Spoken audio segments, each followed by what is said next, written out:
Peg immediately starts chewing a bone the moment I turn this camera on. I mean, look at that. I swear, the moment I start. She really could care less about anything that I do. But yeah, so guys, hi. It's, we are here for more stories from STYX, but also it's Odyssey week. Your girl got her IMAX ticket because normally, I'll be real, guys, I do not usually go see stuff opening weekend. Like, frankly, I don't want to be around people. I would rather go at like the most random time on a not opening weekend and just be like, gloriously, mostly to myself. But I had enough people who were like, so you're gonna give us your thoughts, right? And I was like, shit, I'm gonna have to go opening weekend, aren't I? And I'm telling you, I went to go look for tickets very specifically. I was like, I'm going in IMAX. Like, sorry, you can't stop me. I'm going in IMAX. You shoot the thing in IMAX. I'm gonna see the thing in IMAX. I want to be in a room that vibrates. And also all my experience of seeing Chris Nolan movies in IMAX have literally been great experiences. And so many of the showings were almost entirely sold out already. I was like, what the fuck? Also, found out the movie is 2 hours and 52 minutes, guys. I'm just gonna have to bring my lumbar pillow to say, like, let's be real. I'm old, okay? But I was like, I have to be in a room with a bunch of strangers for like, it's gonna be over 3 hours because so many previews and you have to wait a bit. I'm like, oh boy. Brace. And then also they're all gonna have to, if they hear my pen scribbling, they're all gonna have to deal with it because I'm gonna be in the dark, like watching the movie, just writing blindly in a notebook and pray I can translate my own writing later. Yeah, no, it's Odyssey week, which is exciting. But we're not here for that. We're not here for that. We're here for stories from STYX. Yeah, we're here for stories from STYX. We are here for the next one, which is I'll Never Be Full. Dead convinced this is Tantalus. The very beginning of the nonsense that eventually is the House of Atreus. So if you don't know that, I mean, the House of Atreus, if you've been on this channel long enough, we have mentioned the House of Atreus so many times. They're like their own cult by this point. Tantalus, Pelops. Pelops has the twins, Atreus and Thyestes. Atreus has his sons, Agamemnon and Menelaus. Agamemnon has his children, the big main ones being Electra, Orestes, and Iphigenia. Yeah. There are other children in there, like Thyestes and Atreus have other siblings. And obviously Thyestes has children to get killed and he eats. We don't need to talk about it. His son that he has with his daughter, but we don't need to talk about it. You know, and Menelaus and Helen have Hermione.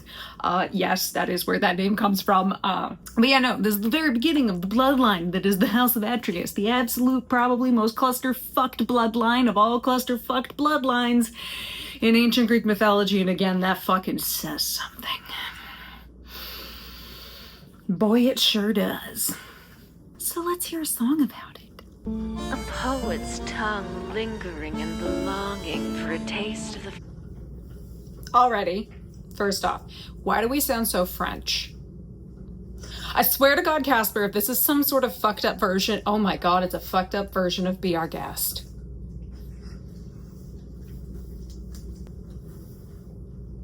I haven't even listened, but first off, how dare you? Second, God damn it, that should not be funny. This is the most twisted Be Our Guest ever until you then again hit Atreus, killing Thyestes' sons and serving them to Thyestes. Yeah. Yeah. So fucked up Be Our Guest for making him French. As a French person, I do believe I am in toute offense at this. But I'm also Greek, so how much offense am I really allowed to take here? But a poet's tongue lingering in the longing for a taste of the forbidden. A poet's tongue. I know I mentioned it in the previous video. Is this a sly reference to Pindar? Pindar, who has this infamous... Sorry. Pindar is the one dude who rolls up and goes, oh, actually, Tantalus never killed his son Pelops. That was propaganda from his neighbors. Literally, that's like what Pindar says. And you just sit there going, buddy.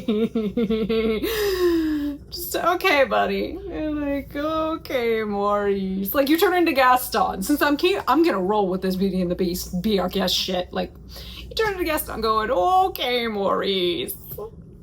He's in there, he's over there raving that Tantalus was innocent. Oh my God, this is gonna be strange, but okay. Okay. Forbidden, another fool that tested the gods' patience. and fell. Cool waters recede, but the fruit yet still blossoms. Starvation. Even the voice, you really went full French on it. Cool waters recede, but the fruit yet still blossom. Starvation. An unwanted guest. Oh my god. In unwanted guests since I crossed them. Pure Tantalus, tantalized, theater is stole. I grasped once for glory, now. Pietre Tantalus, tantalized, theateris is. That is such beautiful alliteration. This is delicious. I'm gonna be hanging on to that one line. Pietre Tantalus, tantalizes, theateris is. That is just so satisfying. Starvation and unwanted guests in Psychos. So it's not just starvation, it's also dehydration, which I find even funnier. But yes, he is forever not surrounded. He's usually said to be in like water up to like his neck. But whenever he tries to take a drink, the water's just like poof, recede, vanish. So he's forever dying of, sort of dying of thirst. And there's these fruit-laden trees and, their branches are right there. So whenever he goes to reach for them, they're like, bitch, just out of reach. And all the while the Araignées are there just like fucking with him. They're screaming and, kind of yelling and whipping and all this. I mean, they hang out around Tartarus. It's what they do. I love this. I'll never be full. My sin was, how you say, excès de confiance. When I served up my son, tried to test all the gods. I was never a man who sought problems, brought trouble. Once king of the mountain, now king of the rubble. Oh, gods above, you've left me to rot. Just cause. I kind of love how he's raging, like, how dare, like, you left me to rot. And it's like, yeah, buddy. Let's rewind and remind what you did again. I served up my son. In some versions, it is being done as a test, and you're just like, huh? You just sort of look at it and go, that's great. How did you think that was going to work out for you in the end? But again, the funny thing, again, I can laugh because as we know, with my experience listening to the Sisyphus song, I'd not realized it was going to be so ironic. And that's what this is too. Like, we are 10 toes down on the irony here, where he's just like, oh no, woe is me. And we're just like, buddy. At least he's telling us a little more of the story than Sisyphus did. Like, Sisyphus, that told us almost nothing about the whole, it's a whole series of shenanigans that kind of happen, but in a way, it's one small thing that happens and it spirals and the boulder rolls downhill. But we didn't get too much of it in that. In this, we're at least sort of getting some of the story out. I deserved far more than I got. Oh!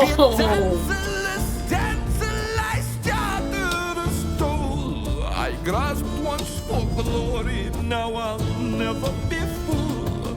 Am I none but a man who stood unto the nectar? A gossip, a snake, just a secret collector. They raised this is pulling from Pen. Now the stone in my gut hangs, Lord, over my head.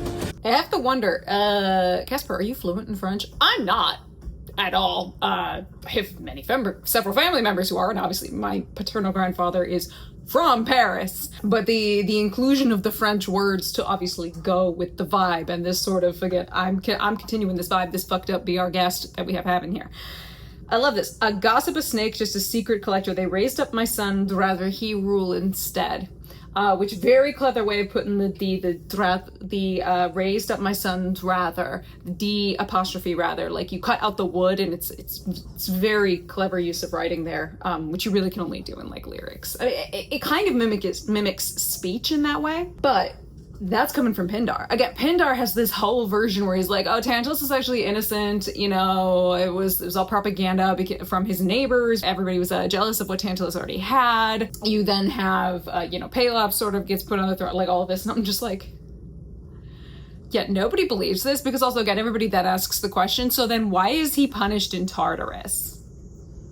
Very specifically, the way that he is. Like, sorry, that does not happen for no reason It doesn't. As much as we make jokes that the gods are like petty and they fuck with humans in a way, I mean, like they will punish them, something like being sent to Tartarus does not happen as often as everybody thinks. I've had this conversation many times in the whole of my Odyssey book club, and then now even still in Iliad book club. It's like having to impart the understanding that Tartarus is not some sort of equivalent of like the modern day conception of hell or like the Christian conception of hell. No, this is the you fucked around and found out very specifically and directly with a or multiple gods. You have to have done something on a level that can't be matched. We talked about this because recently in book club we were told the story. Well, I kind of told the story of how Diomedes, you know, our dude Diomedes, who's just such a badass. He gets a whole book in the Iliad of just having our Odyssea and just being a one-man army who scares the shit out of everyone. It's amazing. His father, Tydeus, kind of became infamous at the end of his life. I mean, one, he was part of what this group of heroes known as the Seven Against Thebes, which really was one of two major military conflicts that happened prior to the Trojan War in like, mythological history. You have the Seven Against Thebes and then their children, the Epigonoi, who go and successfully sack Thebes. Because in terms of the seven, all seven die at Thebes. Now, Tydeus, he was such a badass motherfucker that Athena was actually looking at him like, you know what? I mean, and again, this almost never happens. Like, I kind of think I might want to deify him. He's that much of a bamf. I want to deify this guy. There was a seer, ironically, on the side of the Seven Against Thebes who just could not stand Tydeus. Hated him. Loathed him. So, and he, being a seer, kind of got wind of this and was like, I am absolutely going to undermine all chance of that. So he said, hey, Tydeus, you know that guy you just killed and whose head you just cut off? I'm going to convince you, because obviously Tydeus at this point is mortally wounded. Again, you have to die. Even if you're going to get deified, you kind of got to die first. It's a prerequisite. He goes, that guy you just decapitated over there, you should eat his brain. I don't know how he convinced him. Frankly, I'm under the impression that Tydeus was just dying of blood loss and out of his mind, that he was just like, sure, why not? Like, YOLO. I don't know. Look, Tydeus was weird. We told the conversation, everybody was like, how does that not put you in Tartarus? I'm like, yeah, it's gross. He eats the brain. He doesn't serve the brain to the gods. He just eats it himself. And Athena, by the way, is so disgusted. She's like, what the fuck? She's like, yeah, no, I'm just gonna let you die. It's great. It's gross. It's weird. He would just go to the underworld. And if he had lived, everybody would have been like, that guy's a barbarian. Like, fucking shun him. We want nothing to do with him. Like, what the fuck is wrong with you? But it's not going to get you in Tartarus because it's not like he served the brain to Athena, right? You have to fuck around and find out with a god directly. And that is what Tantalus did. Like, even worse, add on the extra, like, what the fuckery of he killed his son, his heir. Had him chopped up into a soup and served the soup to the gods. Again, you look at someone like Tantalus and go, how did you think this was gonna work out for you in the end? Like, how did you think this was going to end? But I love this, and again, I wondered if we were gonna do Pindar, especially just starting with A Poet's Tongue and all this. I'm like, Pindar, again, is this, I think he's a late Archaic Age poet. And he's literally the only one I know of that has that version where it's like, oh no, Tantalus was innocent. The idea that Tantalus hanging out in Tartarus would be the one,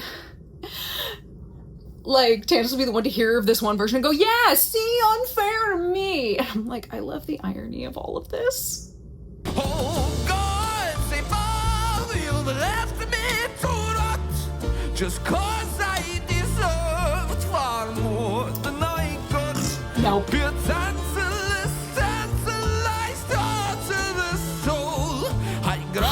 Such a good one. Glory, no, never be fooled. I've one lost, lament left. Oh, only one? Still to share in this ode.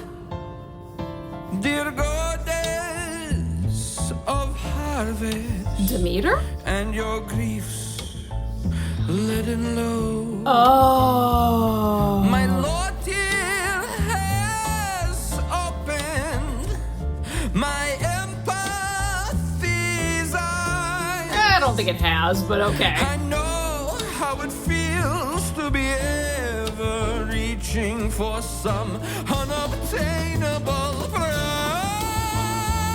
Oh. Wow, actually, you know what? That's kind of genius, because damn, he is sitting there right in the whole like malignant, subtle narcissist. We'll say subtle, like he's in the same kind of narcissistic headspace that Demeter was in. She's a narcissistic parent, and it's kind of, in my opinion, how she's presented in There Is No Name, because it's all about my Persephone. Again, she objectifies her own daughter as much as she rails against, you know, claiming that Hades and Zeus are doing that. I'm like, you're doing the same thing. We had a discussion about that again with Iliad Book Club, because we talked about how almost every male character who talks about Helen ultimately ends up objectifying her. And like, yes, you're in the Homeric world, women were objects. They were property. They had no rights, you know? But she is objectified by Paris. She's objectified by Agamemnon. She's essentially also objectified by Priam, kind of by Hector. Like, everybody who talks about her says this. The great irony being the one person who doesn't, it's Menelaus. Her husband, he's the one guy who doesn't. I mean, granted, Menelaus doesn't talk much in the Iliad. I mean, when he does speak, he's got some banger lines, but he's the only one who doesn't objectify her. Hell, even the gods fucking objectify her, which, I mean, like, that kind of makes sense. They objectify all humans at the end of the day, but, like, Menelaus, one dude who doesn't.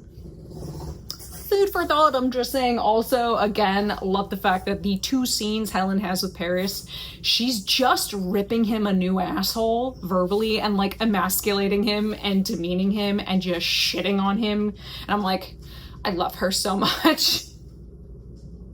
I love her so much. Okay. One last thing. So the thing with Dear Goddess of Harvest, Your Griefs Unload. First I was like, are we going to somehow try to tie this to the whole Hades Persephone thing again? Except the great irony is the goddess or god who actually unintentionally, because they're not paying attention, consumes part of Pelops, because all the other gods catch what's happening pretty quick when it's served to them, and they're all like, what the fuckery? It is said that Demeter is, because it's during that time where Persephone is not there, she's like not paying attention, all lost in her like woe is me kind of grief, and she eats part of Pelops's shoulder. And so Hephaestus actually has to like construct him a new shoulder. I think it's usually, I believe, set out of ivory, when they kind of put them back together again, because they're like, look, we'll kind of break the rules of life and death like this one time, because this is pretty fucked up.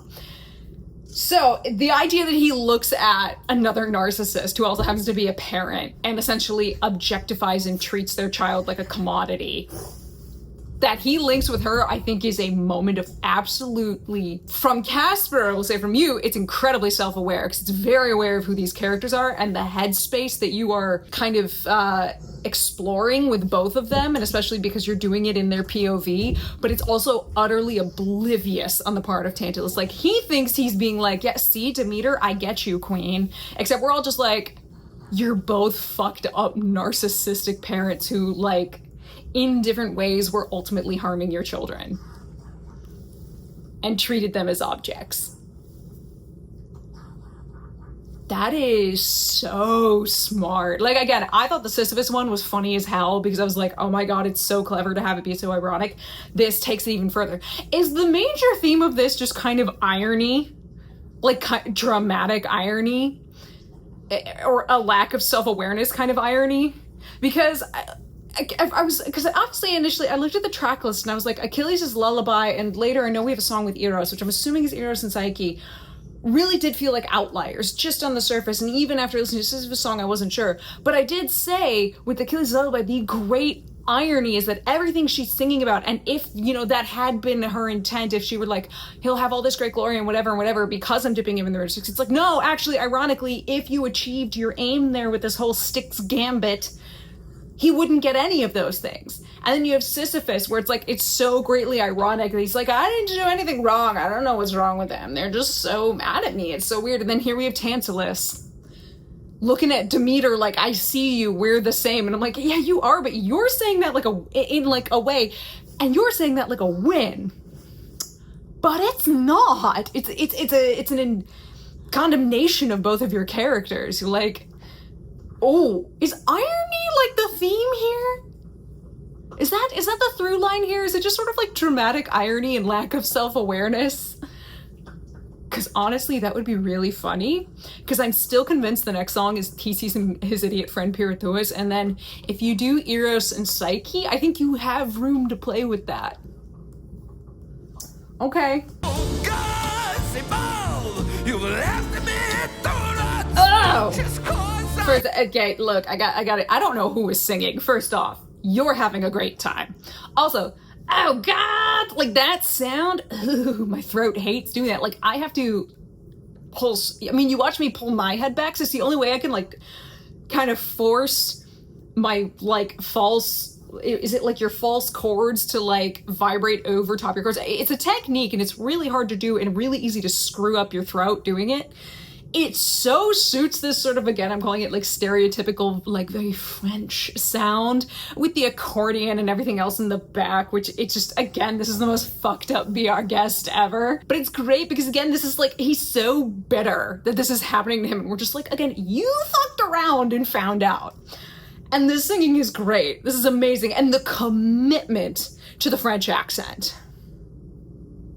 Like, I don't think it could have been done without a French accent. And also, I don't know if this is true, at least this is what I've heard from people in my family who sung opera, from various music majors and stuff, or people who I've talked to who sing opera, always say that French opera is the most difficult to sing because just like the French itself, it's like, it's not, like for most of the people I know, it was easy. I mean, I would say probably the easiest is to sing in like Italian, like you can figure that one out because you learn how to usually sing in ecclesiastical Latin and everything else.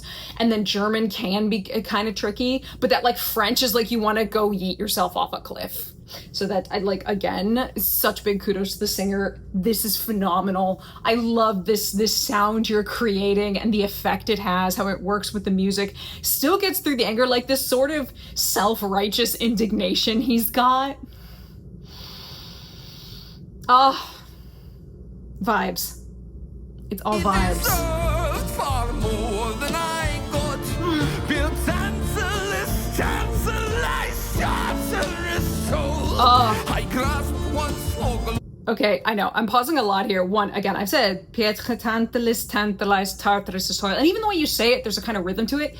You hear him hit, there's gotta, obviously I've never seen the sheet music, but I'd bet there were accents on those where it's like, Pietre Tantalus, Tantalus, Tartarus, Tartarus, toll. Like there's such nice accents being put on there. There's just these extra little oomph, and I'm just like, it's so tasty. Like I can see all of the musical notation and markings like happening with the way the singer is, you know, singing each of these verses. And that is a testament to both how it's written, because the way it's written can assist in that. And then also, again, kudos to the singer and any direction, everything else that was going on in the booth. Like this is,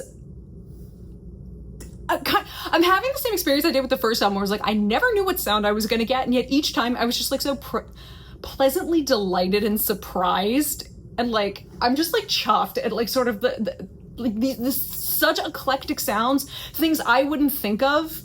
And yet it all makes so much sense when it's all put together. Now I'll never be fooled. Oh God, save us, I'm still here below. And you'll say, and still wouldn't change it, knowing now what I know.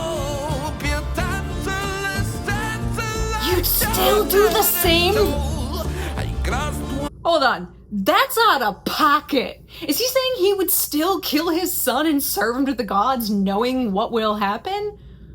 Damn, yeah, no, you really do deserve to say. And that is such an understanding of how people like this, these kind of narcissists. Yeah, like, even knowing that they'd still do that, yeah, damn. That's out of pocket, that's brilliant. For glory, now I'll never be fooled. I grasped once for glory. Ooh. Now I'll never be fooled. Little bit of grit.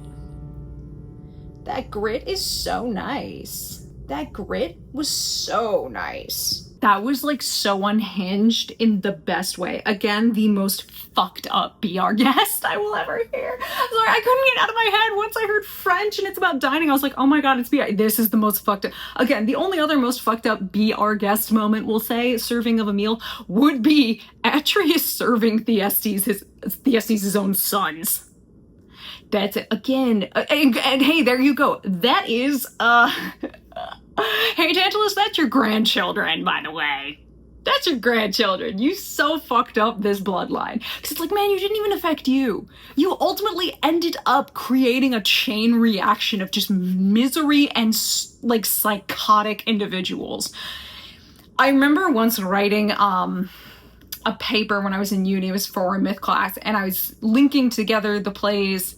I think it was Agamemnon. It might have been the whole of the Odyssey, but I think it was specifically I was looking at the play Agamemnon with, I think of all things, Hippolytus, and it was this idea of these bloodlines that are like, it becomes this dynastic ethos of just like parents doing horrible things to their children, or just family members doing unspeakable things to each other. I think specifically I was looking at parents doing unspeakable things to their children, because the story of Hippolytus, who was a son of Theseus, who I'm pretty sure is on deck next, it's actually a really sad story. Hippolytus was one of Theseus' sons. Theseus' current wife at the time, like, ended up falling for Hippolytus, who was her stepson, essentially. And Hippolytus was like, no, I've basically committed myself to be a devout follower of Artemis. Like, I'm a virgin. I'm going to stay virginal, which, like, to them in Greece, they would have been like, that's kind of odd. You're a dude. Like, don't you need to pass on the bloodline kind of thing? But granted, Theseus had several children. But she, like, his stepmother can't handle this rejection. She convinces Theseus that Hippolytus, like, basically tried to assault her.